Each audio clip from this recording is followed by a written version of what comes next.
Hi అండి, welcome to Lakshmidevi channel. ఈరోజు నేను కరివేపాకుతోటి రోటి పచ్చడి చేస్తున్నా.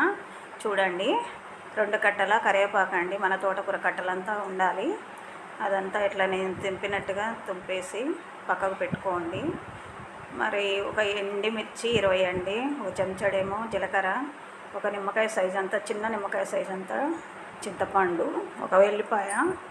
ఆ చింతపండు వేడి నీళ్ళలో నానబెట్టి మరో ప్యాన్ పెట్టుకొని అందులో కొంచెం జీలకర్ర వేసి ఎండుమిర్చి వేసి కొంచెం వేడెక్కేంత వరకు ఏంపాలండి. ఏంపి అది పక్కకు పెట్టుకోండి. పెట్టుకున్న తర్వాత మళ్ళీ కొంచెం ఆయిల్ వేసేసుకొని అది ఆయిల్ వేడెక్కిన తర్వాత మనం ఒక 4 టమాటాలు పక్కకు పెట్టుకొని కట్ చేసి వేసుకోవాలండి. వేసుకున్న తర్వాత అది కొద్దిగా వేగంగానే మనం తెంపి పెట్టుకున్న కరివేపాకు కూడా అందులో వేసి ఒక కొంచెం ఉప్పు వేయండి, మెత్తపడేటట్టుగా ఉప్పు వేసి కొద్దిగా వేపుకొని మూత పెట్టండి. సిమ్లోనే పెట్టండి, హైలో పెట్టద్దు. సిమ్లో పెట్టి మూత పెట్టేసుకొని ఒక 2 నిమిషాలు ఉడకనియండి. ఇలా ఉడికిపోద్దండి. మంచిగా కలుపుకొని మరొక నిమిషం మూత పెట్టండి.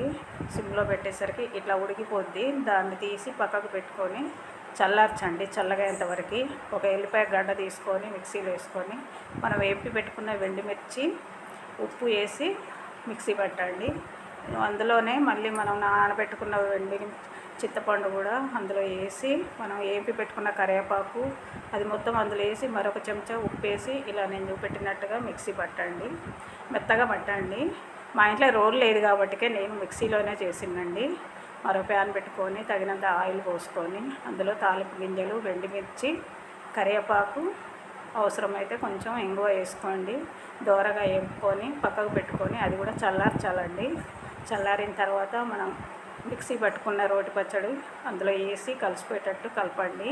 ఇడ్లీలోకి, దోశలోకి చాలా బాగుంటుందండి. చిన్నపిల్లలు అయితే కరివేపాకు తీసి పడేస్తూ ఉంటారు కదండి. ఇలా చేసి రోజుకొక ముద్ద నెయ్యి వేసుకొని వేడన్నంలో ఈ కరివేపాకు పచ్చడి వేసుకొని రోజుకొక ముద్ద పెట్టండి. చాలా టేస్టీగా ఉంటుంది. పిల్లలు కూడా ఇష్టంగా తింటారు. మీకు నచ్చితే లైక్ చేయండి, షేర్ చేయండి. Thank you.